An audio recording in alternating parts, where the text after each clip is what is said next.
other foreigners. President Tinubu returns to Abuja after Eid al-Fitr break, UK state visit. Kwara PDP stakeholders pledge full participation in National Convention. Kwara Poli, calm restored after tension over EFCC operation. This one says 2027 APC government destroying opposition for Tinubu to stay in power, says ADC. 2027 Makinde Wike camp begin reconciliation talks to save PDP. 4 arrested for impersonating FCT Minister Wike. In Kebbi State, Governor Idris reacts to killings of soldiers, policemen by gunmen in ambush. Kwara University debunks rumors of bandit attack, assures safety of campus. Abductors of Kwara church worshippers demand 1 billion naira ransom. Federal government cuts approval timeline for reactivating dormant oil wells. Osun lawmaker Rabiu Damps Accord joins APC after dramatic reversal. Many feared dead as pit collapses in Kano. Man dies after 40 lashes for alleged rape in Bayelsa. And that's it on the local scene. Moving on to the foreign scene, Iran rejects U.S. peace proposal, calls it maximalist and unreasonable. Australia bans visitors from Iran amid war in the Middle East. Senegal denies secret 650 million euros borrowing allegations. Lastly, on the foreign scene, Congolese rapper Gims arrested in Paris over alleged money laundering. And in the world of sports, Super Eagles commence preparation in Antalya ahead friendlies. CAS confirms Senegal's appeal over AFCON 2025 final controversy.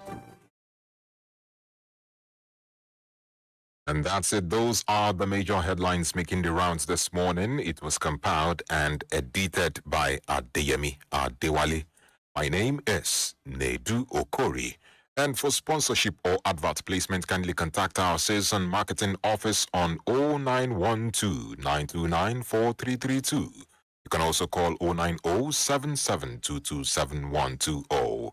Up next is the Diamond Breakfast Show, where we discuss and have an in-depth analysis on some of the topical stories. Don't forget that you can also follow us by logging on to any of Diamond FM online platforms on www.diamondfm.net, or keep up to date via all our social media pages. Do stay tuned. We'll be right back.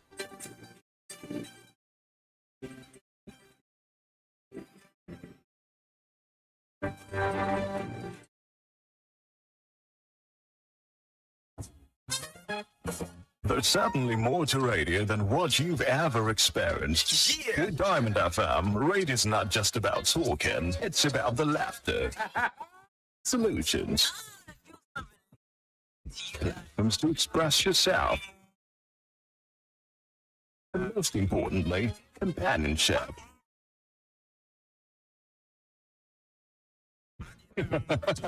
On Diamond 88.7 FM, radio is real. At Diamond FM, we've got you.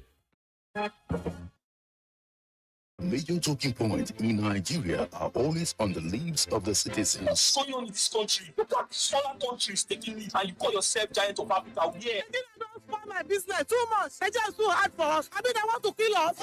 popular for Nigeria. Please, help us beg them. They should reduce their expenditure so that they can free enough money for social development. I wish for a Nigeria where we elect a leader based on competency and not popularity. On the Diamond Breakfast Show, we place the spotlight on the critical issues in the country. Government that says they are broke can prioritize construction of an additional runway over education of the people. How can a government, how can you hold in the mean? This is intolerable. It's provocative. Now, you see, when you look at our democratic journey, we are yet to practice genuine democratic system in Nigeria. Join us on Mondays to Friday on the DVS from 9 to 10 a.m. The Diamond Breakfast Show, amplifying the voice of the people.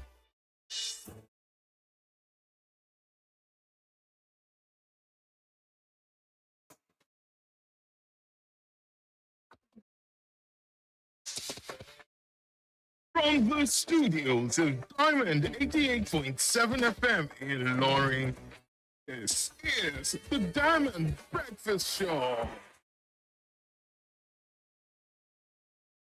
And you're welcome to the Diamond Breakfast Show, the Thursday edition. Today, the 26th day in the month of March 2026. Welcome to the program where we analyze issues that affect our country, issues that affect our state. Welcome to the program. My name is NEDU OKORIE. My friends call me Mazio Dogu. Since you are my friend, you can call me Mazio Dogu. Welcome to the program. Well, it's always a pleasure having you. Well, the advice I normally give people these days, based on the security situation going on in the country, is please stay safe out there and report any activity that seems, suspicious. Please stay safe out there. Well, this morning we'll be commencing with security matters. Yes, another one has occurred in Kebbi State. We'll take a look at the issues surrounding it and how it occurred and how to also mitigate incidents like this. Then we'll move on to another pressing issue. Yes, this one occurred in South Africa where protest has erupted over immigrants that are coming into the country and allegedly taking over their jobs in South Africa. Should we be afraid of another xenophobic attack in South Africa against Nigerians and other foreigners? And lastly, we will take a look at an incident that occurred yesterday, and was it yesterday? On Tuesday, and yesterday, yes. Omoyele Sowore, the activist, had an encounter with some senior lawyers in court, and it led to some disorderliness. And we'll look at that and how senior lawyers are meant to comport themselves in court. The number to be a part of this conversation is 0913-655-6864. 0913-655-6952. That's the number you have to call to be a part of our conversation. Let's converse this morning. Yes, talking about security matters, this deadly attack occurred on Tuesday night where armed gunmen claimed the lives of some soldiers and policemen in Giro Massa community in Shanga local government area of Kebbi State, and the initial death toll that was recorded was 9. Subsequently, 13 were reported, including some civilians, and the gunmen were believed to have been operating in the area for some time, according to reports, and this actually shows that these individuals are known by the people around them. And they were reportedly traced by security forces to a construction company yard after a tip-off from residents. Soldiers were dispatched immediately to secure the area, to secure that construction company yard. But unfortunately, they were ambushed along the way. And when we understand the concept of ambush in security matters and in the military, it definitely means that someone gave them away. An informant gave them the information that they were arriving and they laid ambush. Well, this is actually disheartening. But in the whole chaos of the whole thing, a lot of lives were lost. 2 military trucks were said to have been set on fire. Well, the governor of the state, that's talking about Governor Nasiru Idris, has reacted to the incident, and he even visited the mortuary where some were kept, and even the accident and emergency unit of the Federal Teaching Hospital in Benin Kebbi. He visited the place and he assured that the state government would cover the cost of medical bills for the injured and also provide support for the families of those that died. But let's take a listen to what the governor said. Our reaction is what has happened has happened. It's a very unfortunate situation. You can see security that are taking care of our people, guarding people so that the people of Kebbi State will sleep with their two eyes closed. Everybody knows that government of Kebbi State doesn't play with security issues. We are here, we have seen things by ourselves. And we have to direct the CMD of Federal Medical Center to ensure that those that are receiving treatment, they should make sure that they do the needful. And at the same time, those that lost their life, our government of Kebbi State will do everything possible to assist the family. It is a great loss. It is a very sad situation. But we have to accept what has happened in good faith. Whether some of them are Christians, some of them are Muslim. You have to accept it. It has happened, it has happened. All right, you've heard Governor Nasiru Idris. It has happened, it has happened. But should this be the composure of our leaders as regards security situation? He said Kebbi State was once a peaceful state, and the government actually takes the security of the people seriously. But right now, this is not the first time this kind of attack is happening, not just on civilians, but on military personnel, on security operatives who are saddled with the responsibility of protecting us, of ensuring that we are safe. Last year, the same thing occurred in June. Yes. And the Nigerian army confirmed that 17 soldiers were killed during a fierce gun battle with suspected bandits in Niger State. That occurred in Niger State, precisely in Bangi community, where troops responded to an attack. Now, recall what I said earlier. In Kebbi State, troops responded to an attack. This one also, troops responded to an attack. On various occasions, Boko Haram and ISWAP fighters reportedly carried out ambushes on military formations in Borno State. And this has led to the death of many soldiers. But the question we're asking is, what is giving these people the morale, the boldness to advance in the attack? It is very saddening, and there are also speculations. There are also speculations, unconfirmed speculations that there might be possibility of some involvement or inducement of villagers and citizens as regards this attack. But we don't know. I would like to hear your thoughts. 09136556952. And this attack occurs mainly in rural areas. In the metropolitan areas, it seems safe, but many are saying that it's with time, it might trickle down, but we hope not. 09136556952. Hello, good morning. Good morning. Good morning. What's your name? Yes, please. You're welcome, Mr. Bamidele. There's one thing that is very easy about this.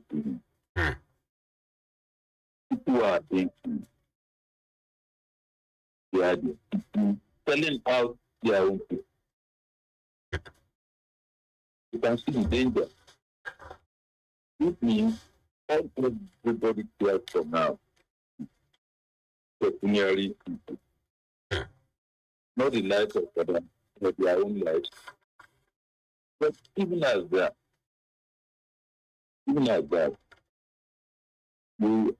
Nigeria, the world has gone so technology that this type of thing can be avoided if we have the technology.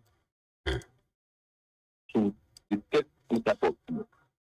They will know, they will monitor the thing and be monitoring their movement where they are so that they can reach our security of people. I think that's the most important. developed countries. Where did we ever hear that they are ambushing them? They are not doing enough in terms of technology. Those who want to make money through others' blood, they continue to, but there must be way we can stop them. And that's the best. Thank you so much, Mr. Bamdelege. God bless you and God bless Nigeria. According to Mr. Bamdelege, he's saying that that those who are giving out the locations and informations about the military formation of security operatives are actually doing it for pecuniary reasons.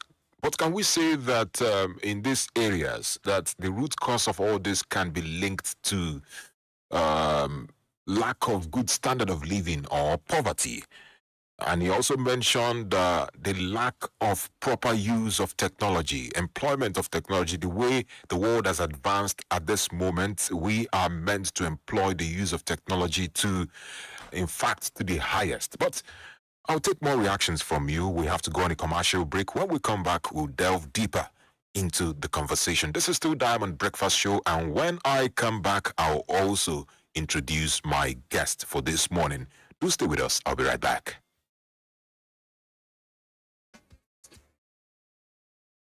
Better iron and care, be good for your body, yeah. Are you not aware? Quality day for yeah. Now your daily friend, for your blood, be 10 over 10. Oh yes. Feel your bed, join to it on fast be tested. Blood builder for everybody, yeah. Healthy body for everybody, yeah. Perupina, product of Beats in healthcare. Diamond FM, a radio made for you. Diamond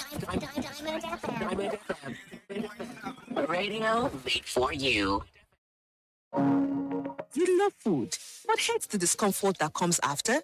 The indigestion that ruins your mood. Don't let stomach discomfort control your day.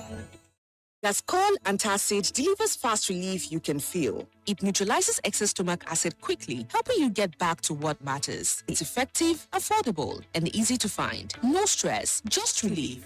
Choose comfort. Choose confidence. Available in pharmacies near you. Gascol Antacid. Fast relief. Full comfort. Gascol is a product of Fitzin Healthcare PLC. Follow us on social media, Facebook, Twitter, and Instagram at Diamond 87 FM. Diamond FM, shining supreme. All right, we're glad you're still listening to your Shining Supreme station. And please do not forget to follow us on all our social media platforms on Facebook, Instagram, TikTok, YouTube, everywhere. It is at Diamond 887 FM.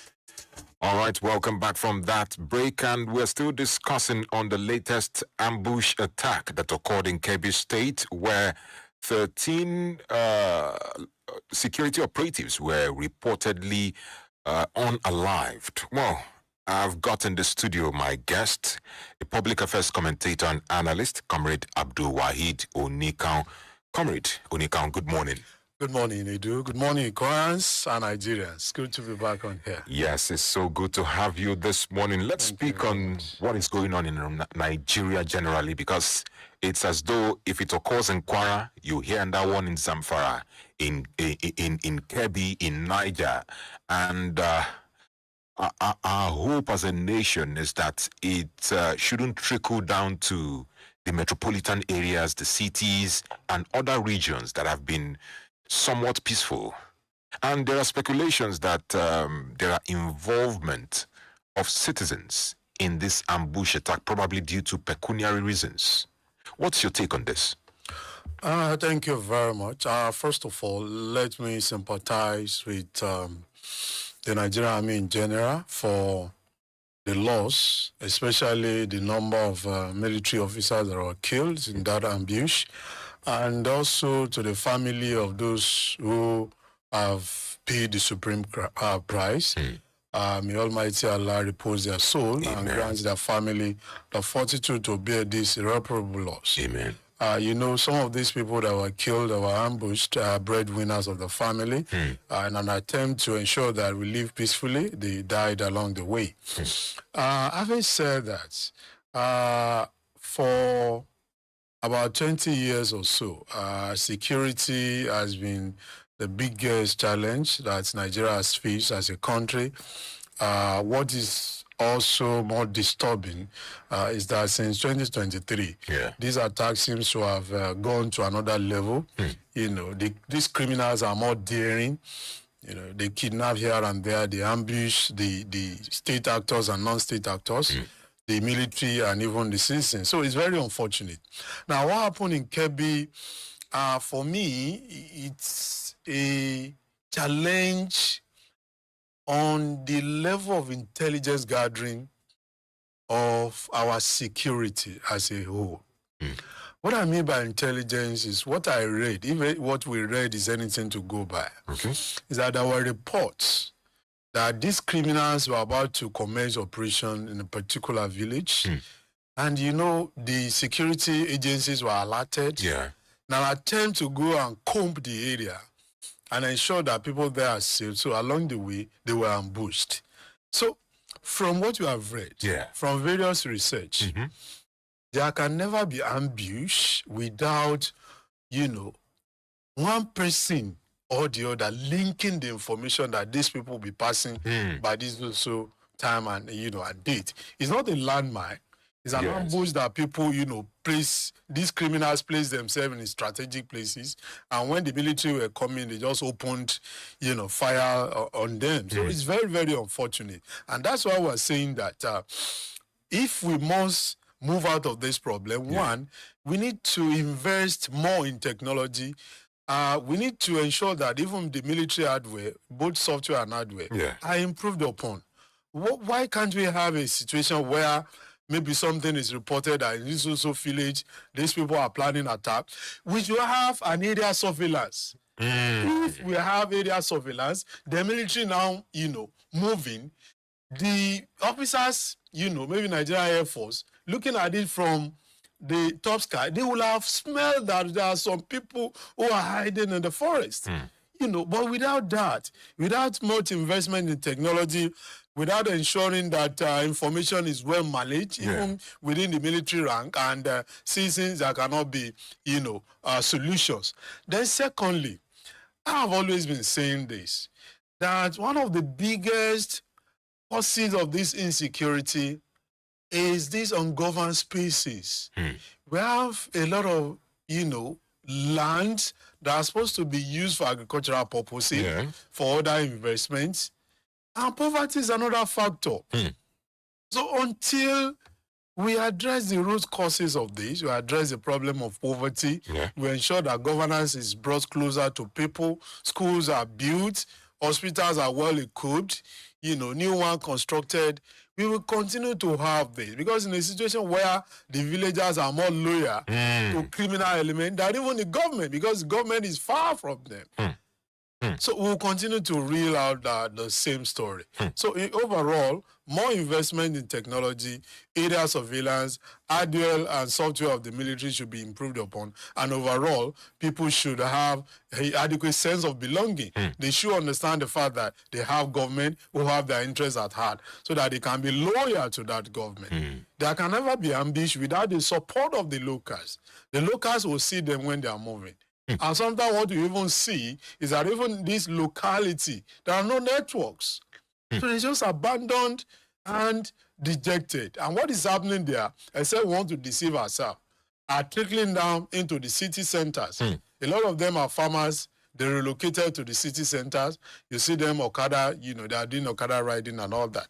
And before you know it, food becomes so expensive. So we need an holistic approach. Our government, not only at the federal, the state, and the local government, must give security a priority attention that it deserves. All right. Thank you so much, Comrade Onikon. Now, let's link what you mentioned about ungoverned spaces to a particular illustration given by I call him a retired soldier who has had like 2 tours in Borno State.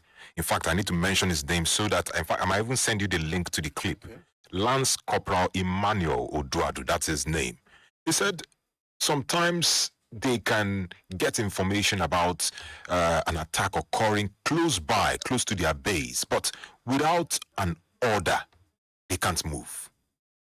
And he also spoke about the many number of generals that gives orders. That's the kind of bureaucracy involved in terms of getting approval to launch an attack and all that.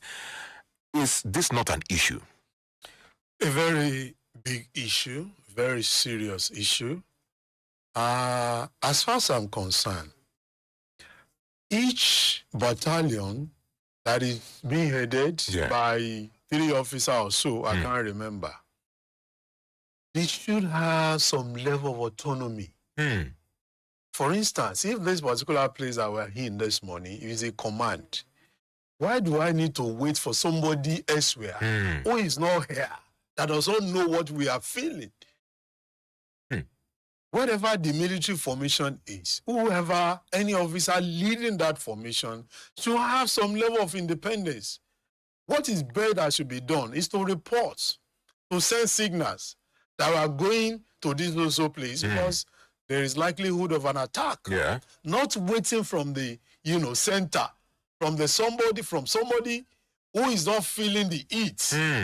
And that's exactly what we are saying when some of us are agitating for neighborhood, community and state policing. State policing, okay. Because in a situation where an IG is in Abuja, a commissioner of police is having intelligence that an attack is about to happen in a particular place. So he has to get an order either from the IG or from AIG in charge of his zone before he can move. I don't think that is, that is not the way it is done in several other countries. Our military officers, not only the senior officers alone, even the boot on the ground, the ranks and file, they need to have training and retraining. And one of the things I've been able to see as far back as 2015, during my service here, was the fact that the ways and manners these officers are being trained, they can only function maximally given the situation that existed in 1950 up to 1960. The modern level of training for military is not in existence in Nigeria today. The same approach in the 60s, 70s. But we are regarded as one of the best in the world. Then, because that was the kind of war that was available then when Nigeria, were deploying troops to Liberia, United Nations mission in Liberia, Sudan, and all of those things. Because that was the situation then. Today, we're even more overstretched than some of these smallest African countries. So as far as the security is concerned, Nigeria is not rated as number 1 because the world has moved. Can you imagine what is going on between, U.S. Israel against Iran? Nobody knows that something is happening in U.S. There was no any, missile, but United States is using bases it has to fire missile and ballistic, missile and all that without boot on the ground. What we have as a country, Nigeria, is just the boot on the ground. And that was what obtainable then. So from the training, retraining, we need to do more. And when we are able to do that, we now need to look at even the remuneration of these officers. They are poorly remunerated. How many of them can have decent life while in service and after services? What is their take-home pay?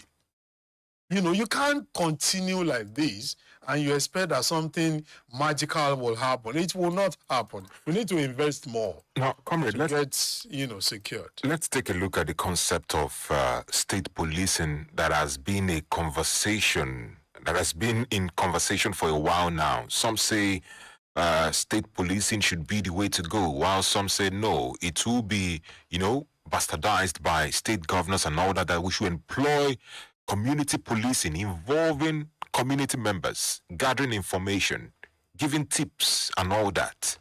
What is your take on these two concepts? To the advocate of state policing and to those who speaks against it, they are all justified. For instance, if you are agitating for state police, some people will remind you what is happening to state INEC. And governors not bastardizing it. They will also ask you what is happening to the primary level of education that is under the local government. Are local government not bastardizing it? You know, so when you look at these two, then the advocate of state police will argue that an IG will be in Abuja and be dishing orders to commissioners, and commissioners will sit at their various headquarters, be giving orders to DPO to places where they have never been, or they don't even know whether it exists or not. So whichever side of the divide you belong, you are justified. But as far as I'm concerned, we cannot use our bitter experiences with this that I've mentioned, and because of that, shy away from the state police. Why? Because we cannot do things the same way and expect different results. We should try state police. The reason why we should try state police is because I don't know of any state governor that will be comfortable watching his people being killed on daily basis. You know, in recent time, Kwara were having, doses of insecurity in the villages and, some small city centers. Because of that, our enemy, our collective enemy are these criminals, the bandits, people who come to kidnap. They are the enemy to the state governor. They are also the enemy to the followers. So if we agree that these criminals are a collective enemy, then we should, for once, trust our state governors to be able to manage and handle state police. And that is where I stand. All right. That state police should actually be the way to go. Well, despite the fact that there are many other angles to look at this issue, but due to want of time, we have to take some reactions from our listener, one or two. Then we speed up and move to our second conversation. Let's hear you, 09136556952. Hello, good morning. Hello, good morning, sir. Good morning. What's your name? Mr. Solomon Obodroko for the life. You're welcome. I want to add from what our brother that is saying. Okay. When you have organ in your front, thinking where that organ give you go ahead. Before that organ give you ahead, what is supposed to do is already spoiled. Let me just give you as a small example. This is something in Catholic when I understand. When somebody, let me father in Omara as a sample, and somebody let me say Ethiopia here, if that person is sick, there's a prayer that level father is supposed to come and pray for that person. Father will say, blessing that is there. There's anybody is there. You should use this type of prayer to pray for that person. When he comes, will bless it. So now that prayer now comes to that person, and when level father comes, he will bless it. But if there's an information, as that man said that they will take order from Abuja before something to move. I think it's unfair. Let us see that if anything happens, anybody that is there that if you senior me, let that person say go ahead. When the mother up, so we'll let them know what is happening. So that is my point, sir. Thank you, sir. Thank you so much for your contribution, Mr. Solomon. Let's take one or two messages and we move further. Sakaoni Muritala from Alure says that in fact, government need to invest more in our security in the country and act very quickly in order to stop this illicit act of insecurity. Government can also add technology to security experts. If anyone involved in insecurity, the government needs to expedite justice. All right, thank you so much.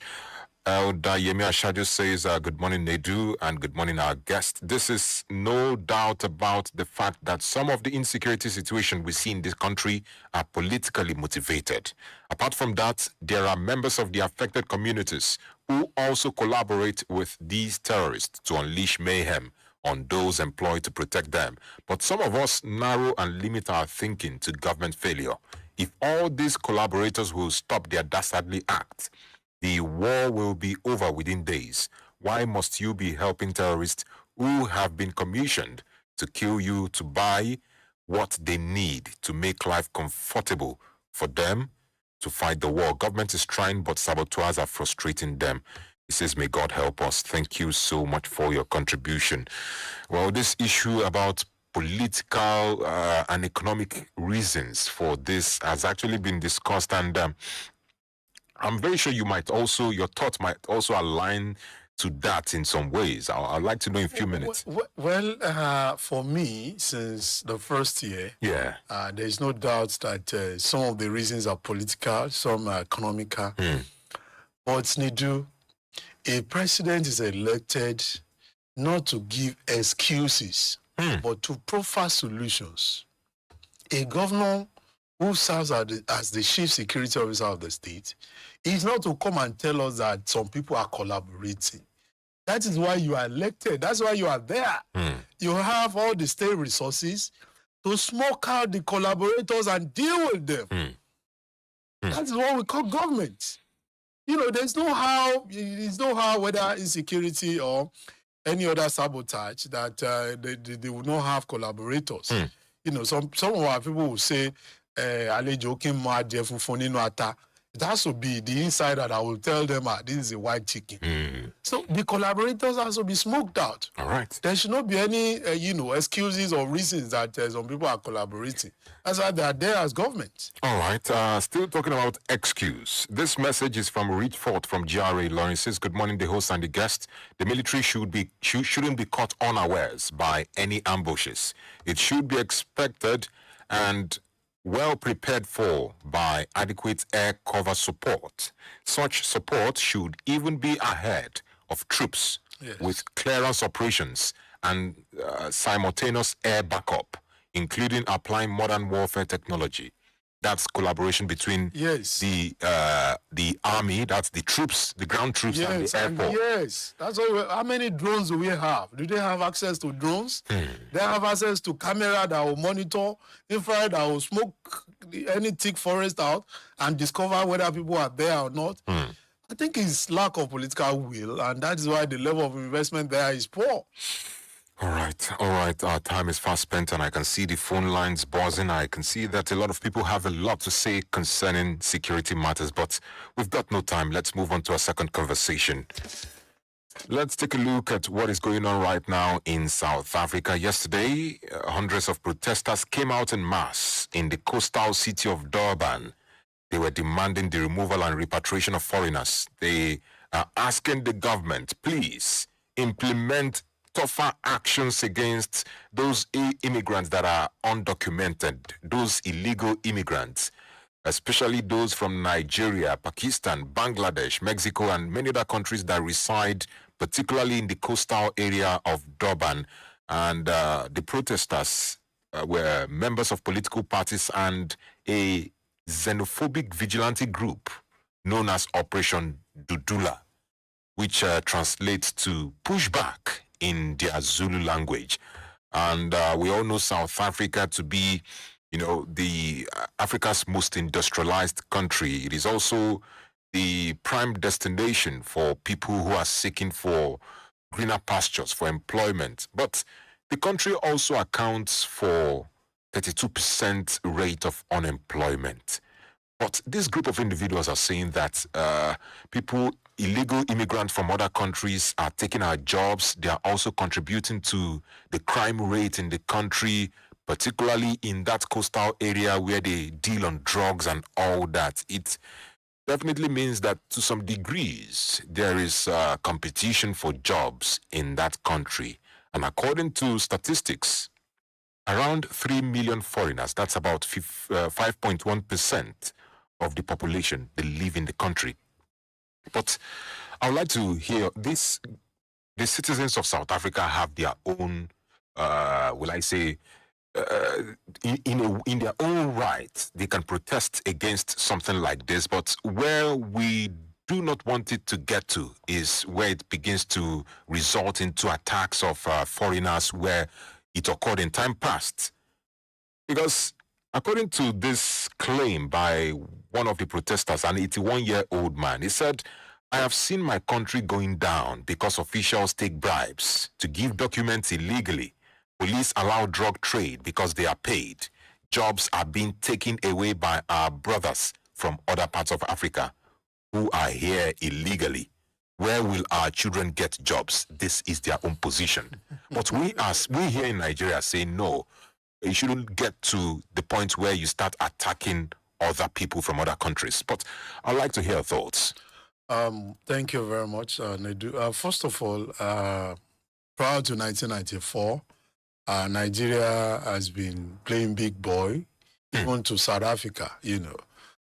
We led the coalition that has assisted the country in moving away from the grip of the whites, you know, signaling the end of apartheid regime. You know, immediately the apartheid regime ended, it gives Nigerians a lot of leeway to travel to South Africa. Okay. And don't forget, in the whole of Africa, South Africa seems to be the most industrialized nation. Yeah. And there are people somehow, you know, not having the energy, the zeal, the skill, the entrepreneurial spirits like Nigerians. Another advantage is that to travel from South Africa to US, UK, and some other European countries is very easier for Nigerians and some other African countries who are resident there. So as a result of that, from 1994 up to about 2025, report has it that Nigerians who are there are about 800,000 residents in South Africa. You know, some of them are in KwaZulu, Johannesburg, you know, and some other cities. But quite unfortunately, another report has it that out of these 800,000, about 500,000 of them are illegal, you know, migrants. You know, illegal in the sense that they also bribe their way in, because corruption is also endemic in South Africa. You know, they bribe their way in to get access into that country. So that is basically one of the causes of this series of attack that has been happening several times. Secondly, you know, Nigerian spirit is always in us anywhere we go to. And in fact, those spirits can lead a medical doctor in Nigeria to go to South Africa or other European countries and becomes a truck driver. That's the spirit, that's the can-do spirit. You know, some of us are so enterprising that, you know, we travel there and set up a lot of big businesses. So South Africans, by their nature, they are not hardworking people. And when they see the hardworking Nigerians competing with them for jobs, you know, for instance, if a vacancy is announced and you see 10 people from South Africa and you also see like 8 people from Nigerians and the slot is not more than 2, 3. And then some private companies, some of them are owned by multinationals. You know, remember the case of ShopRite and all that. They are multinational firms. So because they are multinationals, they don't have the interests of South Africa at heart. They are having interest of employing the best. So when Nigerians prove to be the best, they get them employed. So when they are employed, the South Africans feel that if they are not there in the first place, there is no house. Some of them will be considered. They'll be considered for the job. So that's why you see this form of a protest here and there that has been happening for years. So I also fear, just like you have expressed, that this does not lead to xenophobic attack on Nigerians and some other foreign nationals that are there. But beyond this analysis, I believe that no nation will respect Nigerians more than the way the government of Nigeria respects our citizens. So we cannot be more respected than the way we are respected at home. For instance, NEDU, if you have a manager here who is the head of the station, the way and manner you respect such a manager is the way we that are your analysts or that are friends to the station, we are going to respect him. True. If you don't accord him respect, if you also come, you know, you can step on him and just move away like that.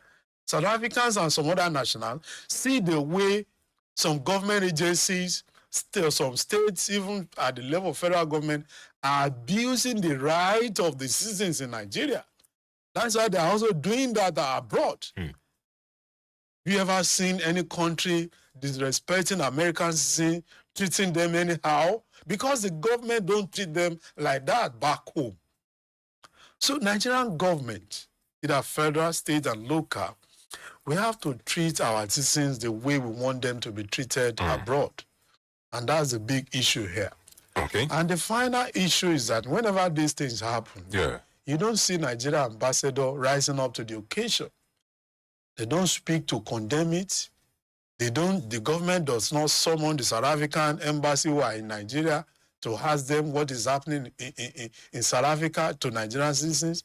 So if we are not protected at home, and when things are happening to us outside, the government does not protect us the way they should, those are the things you will continue to see. All right. So you're saying that the solution should come from home Yes, first. it should come from home. But the agitation is actually that there are illegal migrants and their own government is also involved or complicit in accepting them and forging documents for them. And can't we also blame their government as well? Well, you can't blame their government.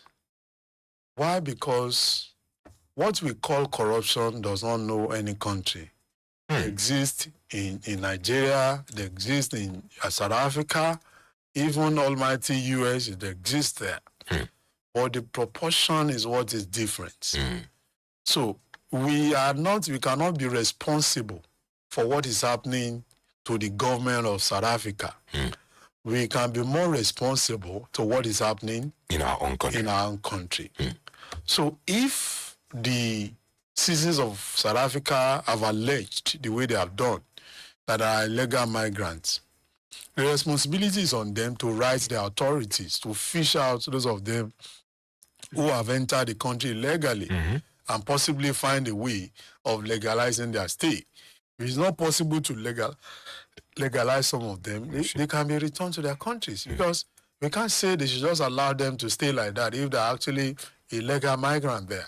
Because another thing these protesters were saying is that they are responsible for, a lot of crimes, drug trafficking, human rights, human trafficking and all that. So you cannot blame them for speaking out. But what you can blame them for is to turn into xenophobic and begin to loot shop, begin to maim and beat people up. That is so barbaric.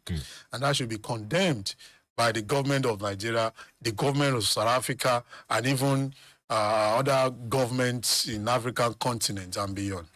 All right, thank you so much. Yes, we in Africa shouldn't condone attacks on our neighboring countries. Well, due to want of time, let's quickly move on to our final conversation before we start taking reactions. Let's take a look at what transpired between Omoyele Sowore, the activist, and a senior advocate of Nigeria, Musibao Adetumbi.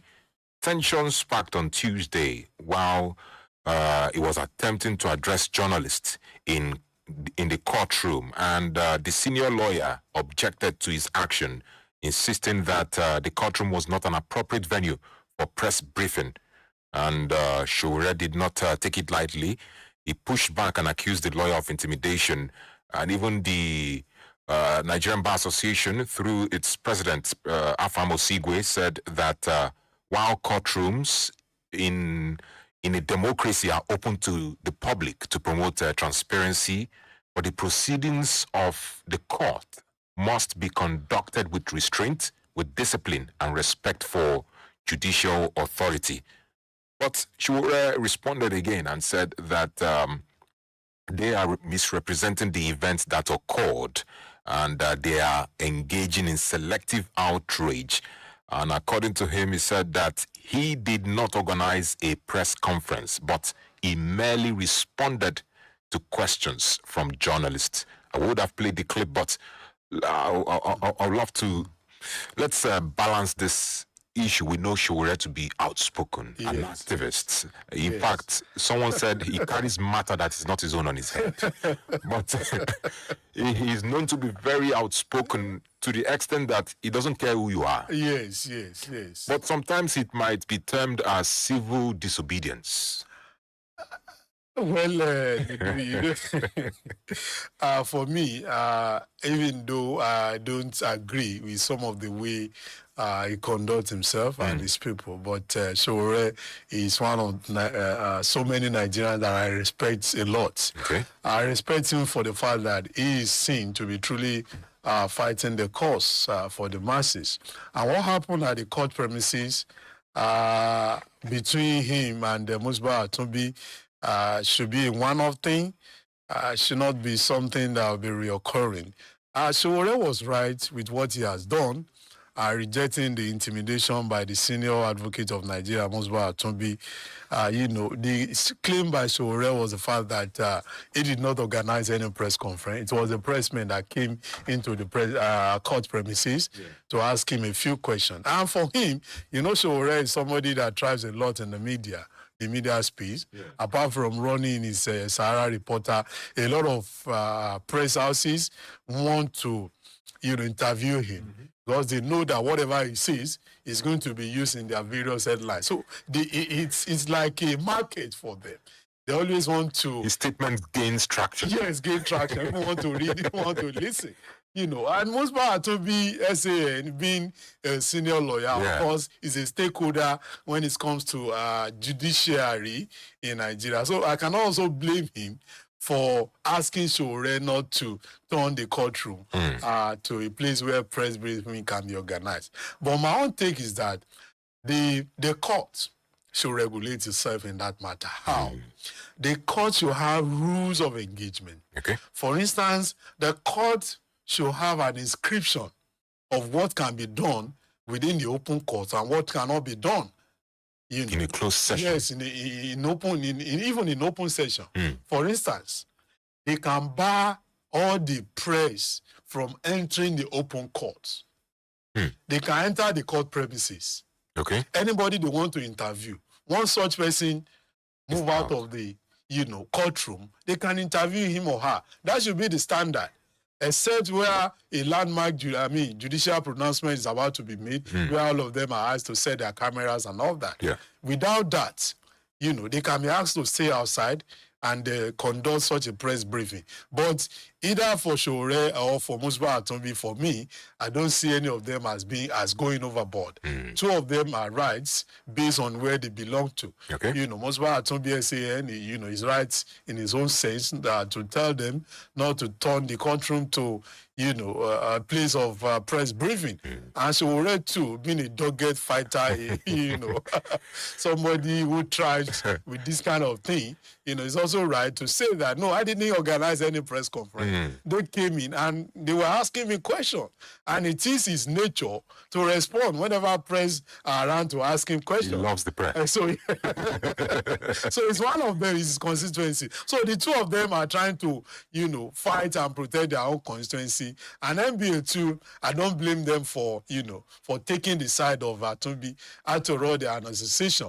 What do you expect an association to do to protect one of their own and issue statement in support of him? But they should not stop at that.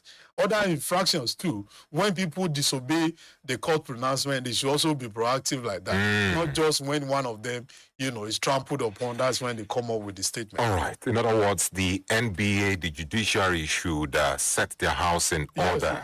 Yes, exactly. All right. Thank you so much for your contribution. Let's take reactions. And in fact, this is not just to activists, it is to everyone. There are manners and ways to conduct yourself while in court. Yes. We normally hear them saying point of order and all that. But, well, Mr. Showore is who he is.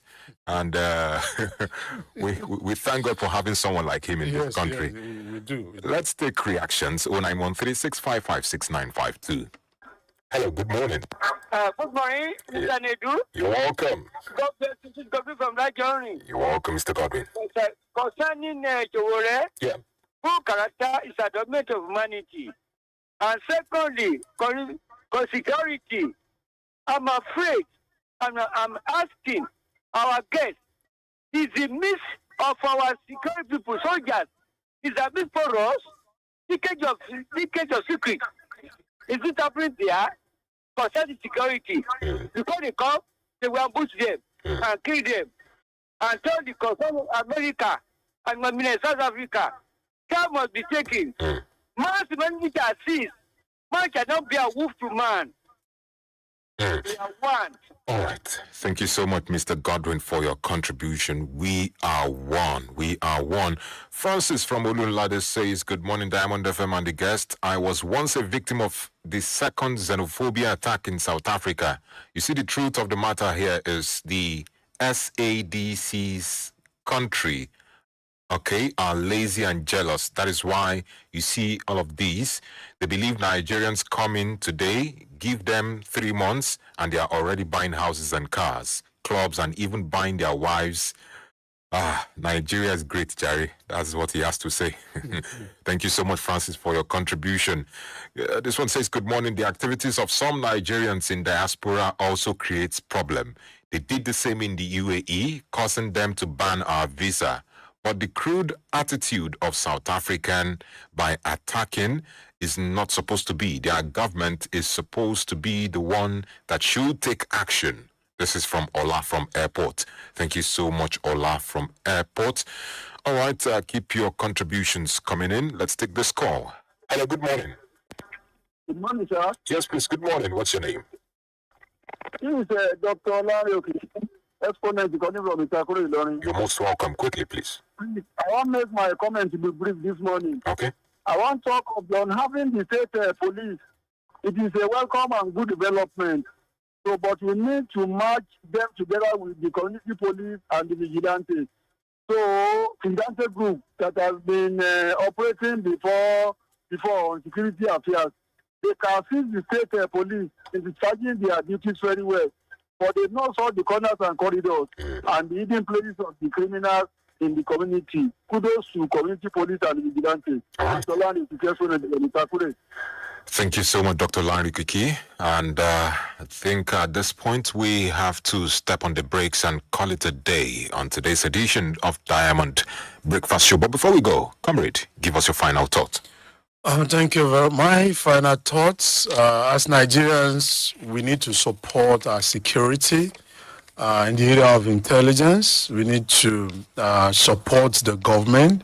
We need to support one another in having a country that works for all of us. Thank you very much. Thank you so much. Yes, I concur with that. We need to support our neighbors, support not just members of our community, but members of other tribes, other ethnicity.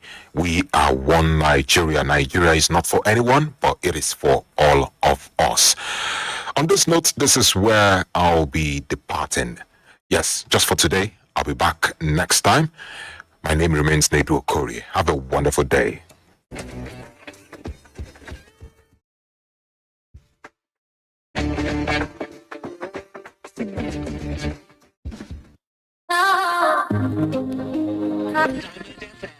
Radio for you. Anywhere you did, you're in city with your side. Diamond FM. Diamond FM. 88.7. The sound with is beat for your ear. Whether you the motel, you the house, what I said number one or that.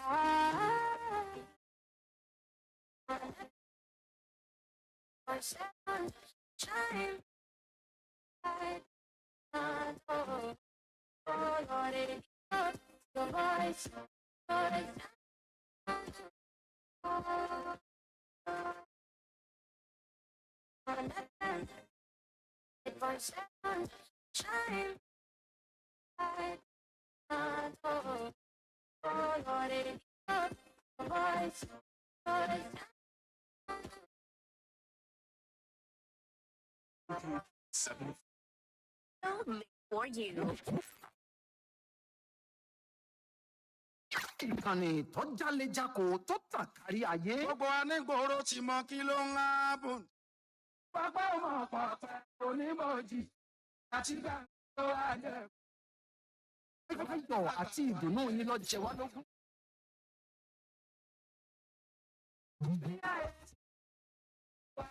Diamond FM ládùn tí ò lópin ní after working kí ló kù ládùn tí wọ́n máa jẹ.